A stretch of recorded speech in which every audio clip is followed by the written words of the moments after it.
Euro currency ends the day at around 121.75. Taking a step back, looking at the 1 month range, it's 120.5 to 122.5. That was the trading range for the month of May. We've been stuck in it.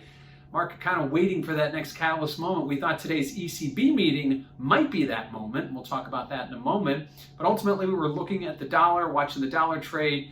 Dollar remains weak. That keeps the euro from making any big moves to the downside. Likewise, the economic reopening and the optimism that we're getting, keeping it from moving to the downside as well. So a lot of good things going on around the euro. Certainly have to be wary of a down move. We've seen some very volatile times, but haven't really seen much over the last month. It's been a very range-bound trade. And again, we're hovering right near the midpoint at 120.175.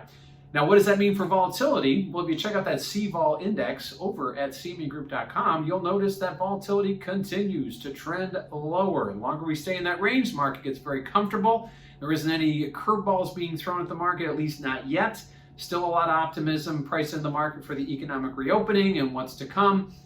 Certainly that's going to continue to see volatility track lower. If we do see it make a threatening move to one of those outer bands, that 122.5 level or 120.5 level, certainly volatility should bid. But again, we aren't quite there yet. We haven't made a move like that in a few weeks. So keep an eye on that CVol index if you want to get an indication of where volatility is going. Lastly, let's talk about that ECB meeting.